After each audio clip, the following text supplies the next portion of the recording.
साथियों, आज के चर्चा का विषय है मुंबई पाल घर हिंसा, साजिश या दुर्घटना। साथियों, मुंबई पाल घर हिंसा का 20 से अधिक वीडियो अब तक आ चुके हैं। सभी लोग इस घटना का वर्णन अपने अपने नज़रिए से कर रहे हैं। उद्धव ठाकरे मुख्यमंत्री बता रहे कि चोर समझकर जनता ने मार दिया। वहीं कुछ लोग इस सांप्रदायिक हिंसा करार दे रहे हैं, परंतु वास्तविकता इससे कुछ अलग है, जो तरह तरह के वीडियो देखने से पता चलता है। इस घटना पर पूर्ण चर्चा करने से पहले घटना स्थल का राजनैतिक एवं भौगोलिक पृष्ठभूमि को जानना आवश्यक है। तो आइए पहले इसे जान लें, जिससे घटना को समझने में आसानी हो। यह घटना जहां घटा है वो जगह गढ़ चिलचिले के पास है। घटना स्थल गढ़ती गांव और गढ़ चिलचिले के समीप है, अर्थात गांव से थोड़ा दूर। यह क्षेत्र आदिवासी बाहुल्य है। यहाँ आदिवासियों का धर्म परिवर्तन जोरों पर है।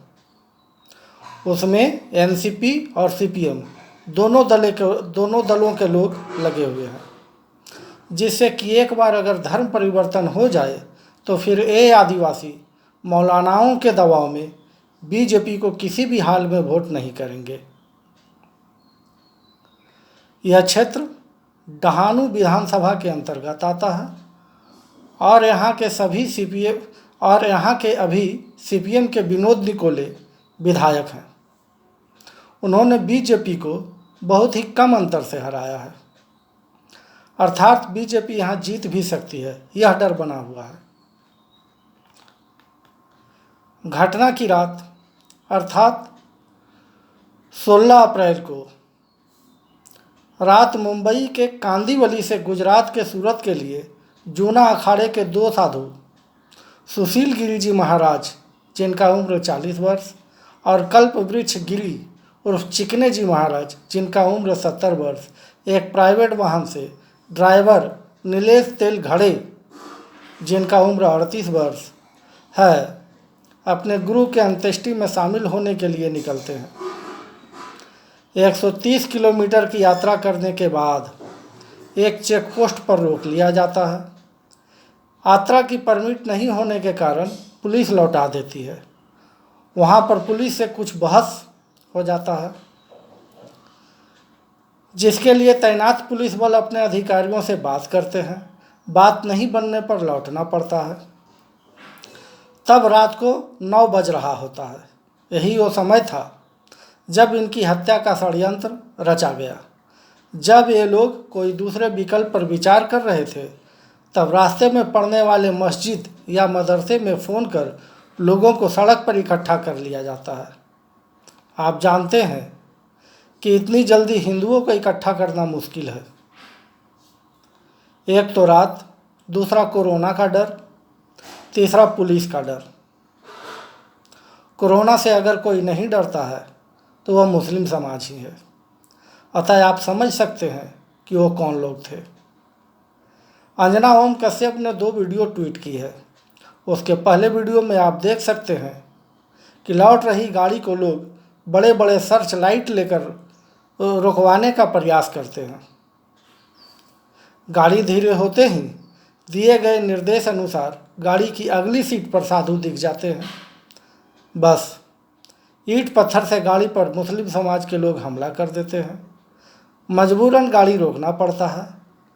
रास्ते से बहुत सारी गाड़ी गुजरती है, तो अब इस बात को 5 साल का बच्चा भी समझ सकता है कि जनता जादूगर तो होता नहीं है कि जानेगा कि गाड़ी में कौन जा रहा है।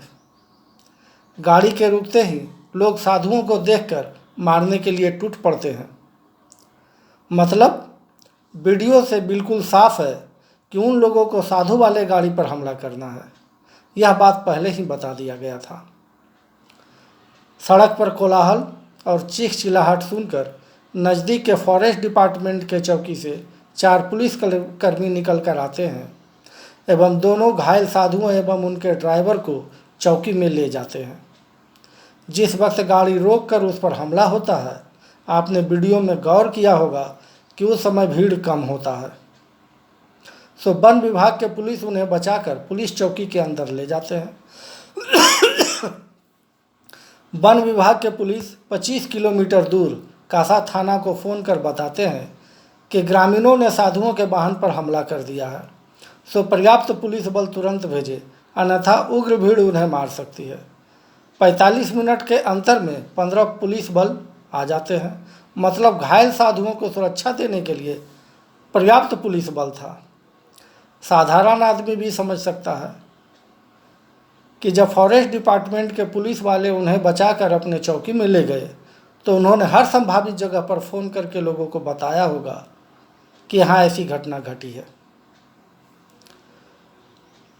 जैसा कि सुधीर चौधरी के डीएनए में बताया गया है, उसी समय एनसीपी के विधायक काशीनाथ चौधरी भी वहाँ पहुँच गए। उन्हें देख पुलिस वालों ने मामला उनको बताया होगा। तब तक वहाँ भीड़ बहुत बढ़ चुकी थी, तकरीबन 200-300 लोग। संभव है कि उसमें कुछ आदिवासी भी होंगे जो कौतूहलवश घटना को देखने के लालसा से वहाँ आ गए। अब आप सहजता से समझ सकते हैं कि भीड़ को वहाँ बुलाया गया था। काशीनाथ ने साधुओं को बाहर निकालने के लिए कहा होगा।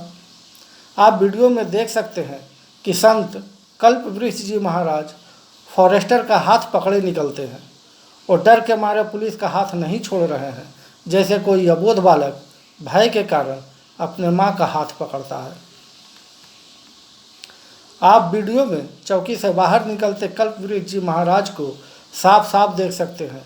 जैसे ही तीनों लोग बाहर निकलते हैं, एनसीपी विधायक काशीनाथ भीड़ को इशारा कर दिए होंगे और भीड़ हमलावर होकर संतों का जान ले लेती है। जिस समय भीड़ संतों पर हमलावर होती है, उस समय सुधीर चौधरी के डीएनए के वीडियो में 5 से 7 पुलिस वाले दिख जाते हैं। पुलिस को दूर हटने का इशारा किया जाता है, जैसा कि वीडियो गौर से देखने से पता चलता है। पुलिस भीड़ से दूर हो जाती है तथा इशारा पाकर ही साधुओं का हाथ झड़क कर फॉरेस्टर छुड़ा लेता है। जिस समय फॉरेस्टर हाथ झड़कता है, उस समय वह आगे की ओर देख रहा होता है, जबकि भीड़ से घिरे होने पर उस पुलिस को अपने पास वाले लोगों को दूर करने के लिए उससे बात करना था, मगर वह लगातार आगे देखता है। इससे बिल्कुल साफ है कि आगे कोई रसूख वाला आदमी था। बगैर किसी दबाव के पुलिस ऐसा नहीं कर सकती है। जिस प्रकार साधुओं को दर्दनाक और मानवता को तार तार करने वाला मौत दिया गया, अगर उसी तरह किसी मौलाना या पादरी को मौत दिया गया होता तो देश का कानून मूक दर्शक बन जाहिलों का तांडव देख रहा होता। हिंदू आतंकवाद और भगवा आतंक का ढिंढोरा पीटा जा रहा होता, और तो और हिंदुओं को कुचलने वाला कानून बनाने का मांग किया जा रहा होता। क्या आपको नहीं लगता कि हिंदू कुछ ज़्यादा ही सहनशील हो गया है और यही हिंदुओं का विनाश का कारण बन रहा है? कहा तो यहाँ तक जा रहा है कि वहाँ सीपीएम के विधायक विनोद निकोले भी मौजूद थे। यह हत्या पूरी तरह सुनियोजित था और पूरा प्रोग्राम बनाकर मारा गया। अंजना ओम कश्यप ने 2 वीडियो ट्वीट किया है। आप ध्यान से सुने, वीडियो में साफ साफ आवाज़ है, मार शोएब मार। फिर ये कैसे कहा जा सकता है कि मुस्लिमों को बदनाम किया जा रहा है? जिस समय कल्पवृक्ष जी महाराज पुलिस के साथ चौकी से निकलते हैं, उस समय एक आदमी का धीमा आवाज़ गूंजता है, चिकना यही है। मतलब भीड़ को उन साधुओं का नाम तक मालूम था। मतलब यह कि हत्या किसकी करनी है और वो कौन लोग हैं, ये बात कुछ लोगों को मालूम था। दोस्तों, ये केवल साधुओं की हत्या नहीं है। जिस बेदर्दी से हत्या किया गया, उससे साधुओं को जिस बेदर्दी से हत्या किया गया, उससे हिंदुओं को एक संदेश दिया गया कि कांग्रेस, वाम दल और मुस्लिमों के रास्ते आओगे तो इसी तरह मारे जाओगे। यह क्रूरता पूरे हिंदू समाज को एक चैलेंज है कि जो उखाड़ना है उखाड़ लो, हम रुकने वाले नहीं हैं। हत्यारों ने हत्या नहीं की है, हिंदुओं के आत्मा को कुचला है।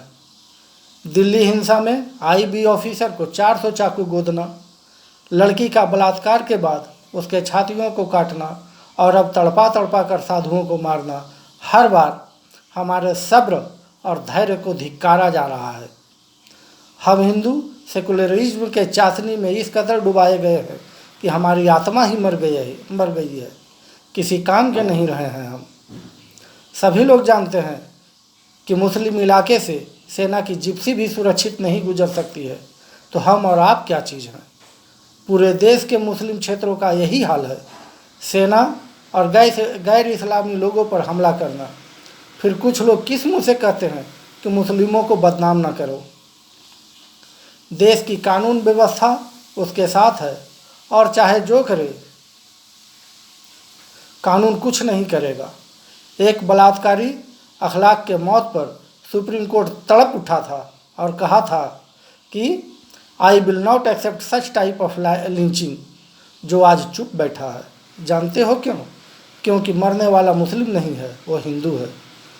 अभी हाल में आपने उत्तर प्रदेश में देखा कि हाईकोर्ट चीफ माथुर साहब आताइयों के पोस्टर हटवाने के लिए तड़पने लगते हैं। वह स्वतः ही संज्ञान ले लेते हैं, रविवार को भी सुनवाई करते हैं क्योंकि वो मुसलमान था। क्या माथुर साहब कभी हिंदुओं के हित के लिए अपने पूरे कैरियर में स्वतः संज्ञान लिया है? उत्तर है नहीं, क्योंकि हिंदुओं का कोई हित होता ही नहीं। हिंदू तो सिर्फ मुस्लिमों को पालने के लिए है, मुस्लिमों का जुर्म सहने के लिए है। हिंदू दास है, गुलाम है, बंधुआ मजदूर है मुस्लिमों का। मौलाना साद पर पूरा विपक्ष एक, सैनिकों की हत्या पर सारे सेकुलरों का जश्न मनाना, शाहीन बाग में स्त्री पुरुष और बच्चे पीएम मोदी के प्रति घृणा की सभी सीमाएं लांघ जाते हैं। सोनिया, प्रियंका, राहुल, इन लोगों ने पीएम चोर है कहा, भस्मासुर कहा, मौत का सौदागर कहा तो ठीक था, अच्छा था। और अब बबीता फोगाट को ज्ञान बांट रहे हैं कि कम्युनल ट्वीट की है तबलीगियों को कोरोना बम बोलकर। इन लोगों का जमीर उसके लिए जागे हैं जो जगह जगह डॉक्टर और नर्स को मार रहे, पुलिस को मार रहे, डॉक्टर नर्स और पुलिस पर थूक रहे, हॉस्पिटल में हग मुत रहे, बोतलों में पेशाब भरकर लोगों पर फेंकने का प्रयास कर रहे, पुलिस पर लाठी डंडा और गोलियां चला रहे, नर्सों पर खाना फेंक रहे, नर्सों के कपड़े फाड़ रहे, मतलब हर गैर कानूनी काम कर रहे, परंतु कोई बात नहीं, वो मुस्लिम है इसलिए उनके कुकृत्य गुनाह की श्रेणी में नहीं आते हैं। पूरे दुनिया में केवल भारत में ही लोग डॉक्टर को मारते हैं, और अगर उसे कौम के नाम से बुला दिया तो क्या गलत किया। जाहिल को जाहिल नहीं कहेंगे तो क्या कहेंगे। महाराष्ट्र के मुख्यमंत्री कह रहे हैं कि गांव वाले चोर समझकर मार दिए, गलतफहमी हो गई, पुलिस बल कम था अतः भीड़ का सामना नहीं कर सकता था, मैंने कड़ी कार्रवाई की है, 110 लोगों को अंदर कर दिया है। उनकी बातें सुनकर स्वर्ग में बाला साहेब भी रो पड़े होंगे कि मैंने पुत्र नहीं महाकुपुत्र पैदा किया है, जो उनके बरसों से खड़ा किया गया इमारत को बेदर्दी से तार तार कर रहा है। मैं आपको बता दूं कि उद्धव ठाकरे की सारी बातें झूठ है। यह न तो कड़ी कार्रवाई है न तो निष्पक्ष कार्रवाई है। यह निर्दोषों को फंसाने वाला और दोषियों को बचाने वाला कार्रवाई है। बगैर केंद्रीय जांच एजेंसी के निष्पक्ष जांच असंभव है। ध्यान देने योग्य बात, क्या लोगों को ये पहले से मालूम था कि इस गाड़ी में चोर आने वाले हैं, जो सर्च लाइट के माध्यम से लोग देखकर सुनिश्चित करना चाहते थे कि साधु वाला गाड़ी ही है कि नहीं। संतुष्ट होने पर गाड़ी धीरे होते ही हमला बोल दिया जाता है। अतः उन जिहादियों को मालूम था कि साधु वाले गाड़ी पर ही हमला करता है। दूसरी बात, पुलिस बल कम का आता है तो पुलिस बल पर्याप्त था और साधुओं को चौकी में ले जाकर वन विभाग के लोग सुरक्षा कर चुके थे। इस बीच वे सभी संभावित जगहों पर फोन भी कर चुके होंगे, जो कि पुलिस का काम है, क्योंकि भीड़ जिस प्रकार हमला किया था वन विभाग के लोग जान चुके थे कि अगर जल्द पर्याप्त सुरक्षा नहीं पहुंची तो अनहोनी तय है। तीसरी बात, कड़ी कार्रवाई की है, तो मैं आपको बता दूं कि कोई कड़ी कार्रवाई नहीं हुई है। लोगों का गुस्सा शांत करने के लिए गिरफ्तार किया गया है। जैसे ही मामला थोड़ा शांत होगा सभी को छोड़ दिया जाएगा। आप जानते हैं कि देश में 80% अपराध मुस्लिम करते हैं, परंतु वे लोग जेल में 10% भी नहीं हैं। जानते हैं क्यों? क्योंकि उसको बेल देना कोर्ट की प्राथमिकता होती है, परंतु हिंदू को बेल नहीं मिलेगा। और हमें यह समझाया जाता है कि कोर्ट को वकील समझा ना सका। तो आप ध्यान दीजिए कि मुस्लिम वाले केस में वकील ऐसा क्या लिख देता है और बोल देता है कि कोर्ट को तुरंत समझ आ जाता है और बेल दे देता है। आपने देखा है कि जम्मू में अपनी जान बचाने के लिए गोली चलाने वाले पुलिस को कोर्ट 7 सालों से बंद रखा हुआ है। क्या उस पुलिस वाले का कोई ह्यूमन राइट नहीं है? सारे ह्यूमन राइट सिर्फ आतंकियों की, आतताइयों की, नक्सलियों की, जाहिल समाज के लोगों की, मौलवी मौलानाओं की, नेताओं की, ऊंचे पदों पर काम करने वालों की, वकीलों की और जजों की ही होती है। बाकी लोग बकरे हैं। उन्हें जब चाहो, जहाँ चाहो, जैसे चाहो रेड डालो, काट डालो या जला डालो, कोई कुछ नहीं बोलेगा। जब बात मुस्लिमों की आती है तो मैं आपको एक घटना बताता हूँ। यह घटना हरियाणा के चरखी दादरी का है। बकौल पुष्पेंद्र कुलश्रेष्ठ जज बखरुद्दीन अली एक हिंदू मुस्लिम झगड़े की सुनवाई करते हुए मुस्लिम पक्ष से भरी अदालत में कहता है कि तुमने इस काफिर को मार क्यों नहीं दिया, यहाँ हम हैं तुम्हें बचा लेते, और उससे पहले तो सेकुलर लोग ही तुम्हें पागल या सनकी बोलकर बचा लेते। आप सोचिए कि वो जज कितना जाहिलियत भरा शब्द कहा। बात सिर्फ उसी का नहीं है, ऐसे ढेरों उदाहरण है। जैसे मुंबई का retired chief justice Kolse Patil जनता को उकसाते हैं कि कोर्ट का फैसला नहीं मानो, पीएम एवं गृह मंत्री को गाली देते हैं। क्या आपको लगता है कि उन्होंने जज रहते हुए निष्पक्ष काम किया होगा? रिटायर्ड मुख्य चुनाव आयुक्त वाईएस कुरैशी, पूर्व उपराष्ट्रपति हमीद अंसारी, बेंगलुरु के इन्फोसिस का इंजीनियर मुजीब मोहम्मद, देश के सारे मौलाना एवं मौलवी, डॉक्टर, प्रोफेसर जो मुस्लिम समुदाय के हैं। कोई पीएम को कोरोना से मरने का दुआ मांगता है तो कोई कोरोना बम को छुपा कर रखता है। किसी को भारत में डर लगता है। आप किसे जाहिल कहेंगे? सब के सब वही हैं जिनका एकमात्र उद्देश्य है भारत में हिंदुओं को किसी प्रकार मारकर इस्लाम स्थापित करना।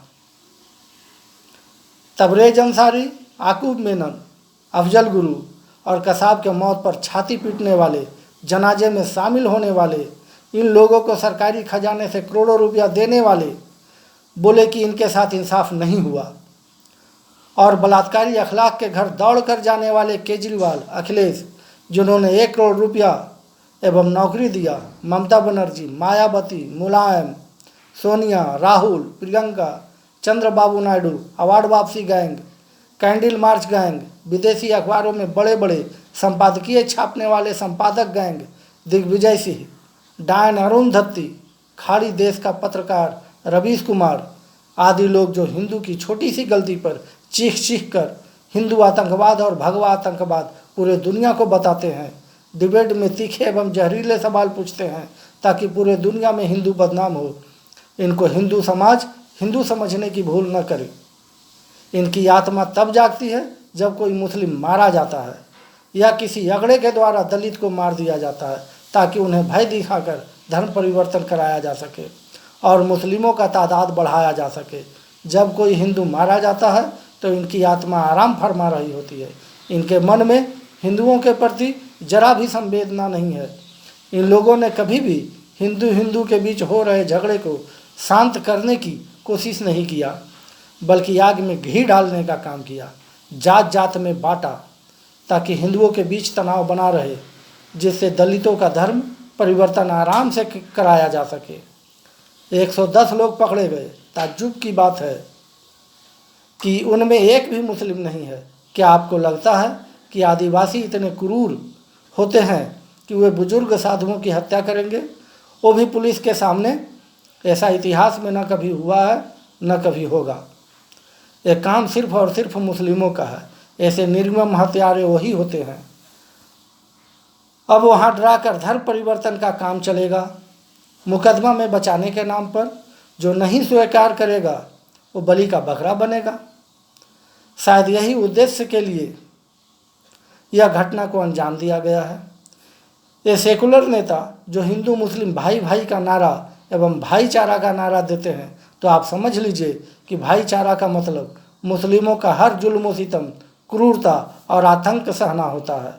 वो आपके माँ बहन का बलात्कार करे, आपके बेटियों को उठाकर ले जाए या आपके किसी प्रियजन का निर्मम हत्या कर दे, आप चुप रहें। वो कसाई आपका भाई है और हम हिंदू उसका चारा हैं।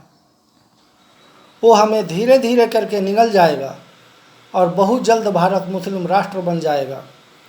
हर रसूखदार नेता अपने क्षेत्र को बांट लेगा और वो किम जोंग के तरह तानाशाह बन जाएगा।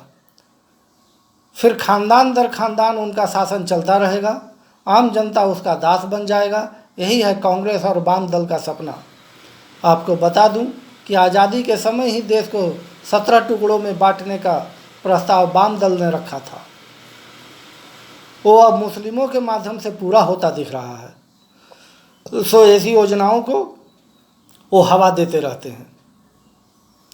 बाकी आप खुद समझदार हैं। Stay home, be safe, enjoy with your family, follow government instruction, avoid corona.